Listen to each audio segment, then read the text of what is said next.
This time we ask, are scooters real motorbikes?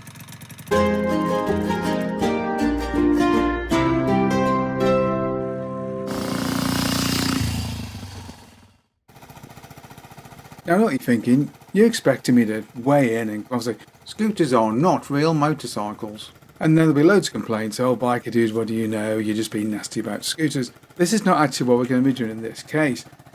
And you might be thinking that I'm making this video because some guy on bikes has commented that scooters ain't real motorbikes, man. Well, no, that's not the case either.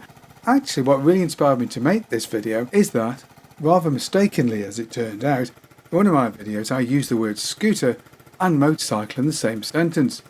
Shouldn't be a problem, you'd think. Well, you can imagine the vitriol that I got.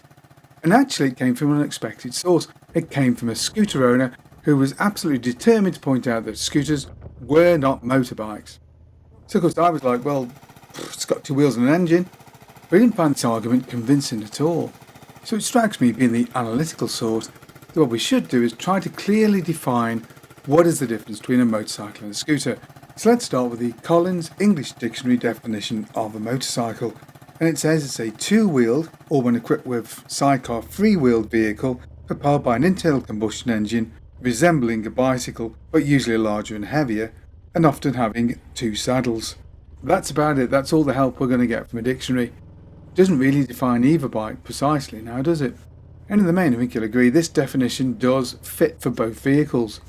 Okay, so if a scooter's different, it must be definably different. So let's try and think of something that was characteristic of a scooter. Small wheels. Yeah, scooters have got small wheels, bikes have got big wheels, right? Well, apart from the monkey bike, which has small wheels but isn't a scooter, then of course there was the Galetta, and the Galetta was Moto Guzzi's first scooter and was the world's first big wheeled scooter. Well, at least that's what most literature about the Galetta will tell you. However, recently I saw this Reynolds runabout in a museum. It was built in 1921, runs Villiers power units, and has surprisingly large wheels, doesn't it? But is most definitely a scooter. So it looks like we can't use the wheels to help differentiate. And come to think of it, there's quite a lot of big wheeled scooters out there. Okay then, scooters must have a small engine, right? Well, except the ones that don't, of course. The largest scooter I had was my Atlantic, and that had a 500cc engine. But Piaggio and Gilera actually made an 850cc fully automatic scooter. That's pretty big, isn't it? Okay, let me think. Step through. Scooters are step through, aren't they? Even the big ones are step through. Oh, no. Of course, there's the Honda Cub and all the bikes that are similar to it. They aren't scooters. Nobody calls them scooters. And they're step through. And of course, step throughs are what they used to call ladies' models in Edwardian times. So they've been around since the beginning of the motorcycle almost. Damn, this is getting more difficult, isn't it? Okay, bodywork and leg shields. Scooters have got bodywork and leg shields. And motorbikes don't have body... No, wait. No. The aerial leader's got bodywork and leg shields. And then Goldwing's got kind of bodywork and leg shields too, hasn't it? And that's really not a scooter. And this Kingsbury motor scooter doesn't have any bodywork or leg shields. Or even a seat for that matter. Okay, something else then. Transmission. Scooters are automatic, right? Except the old ones, because they weren't automatic at all, are they? Traditional Vespas and Lambrettas aren't automatic at all. They usually got 3 or 4 speeds. Well, let's say it's automatic then. Let's say we're talking about modern scooters, and therefore the definition of a scooter must be that it's got automatic transmission. But then there's also automatic motorbikes as well. I mean, there's the Moto Guzzi Convert, Honda Matic, Aprilia Mana. Damn. In fact, thinking about it, even in Africa Twin's available with, well, essentially automatic transmission. Okay, it's got to be CVT then. But then what's an Aprilia DNA? Is that a scooter or a bike, or is it somewhere in between?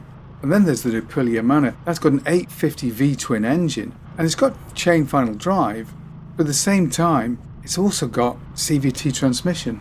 Some of the Hondas use chain final drive, and they've got automatic transmission, and they're scooters, and then they use the same transmission system on a motorbike too. Okay, so maybe I'm being too pedantic here. Maybe what I should say is that a scooter is something that combines all those features, so it has to have small wheels, maybe automatic transmission, bodywork, leg shields, maybe a small engine.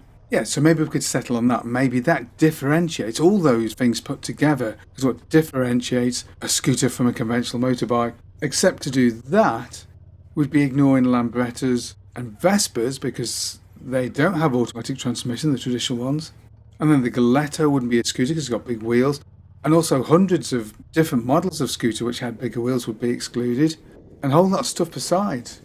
Do you know what? I think ultimately, maybe scooters just are motorbikes and that's that.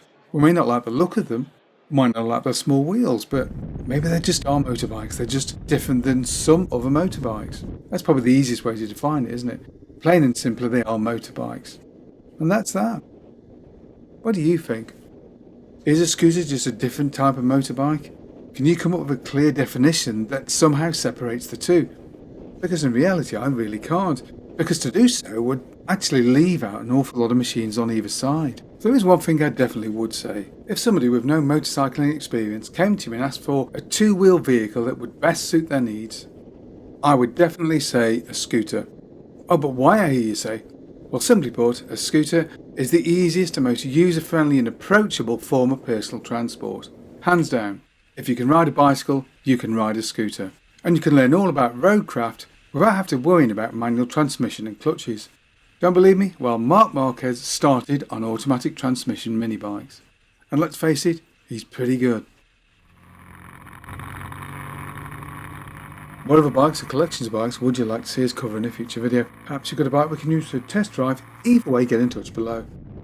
Hope you enjoyed that video. If you did, don't forget to like and subscribe, and of course, thank you very much for watching.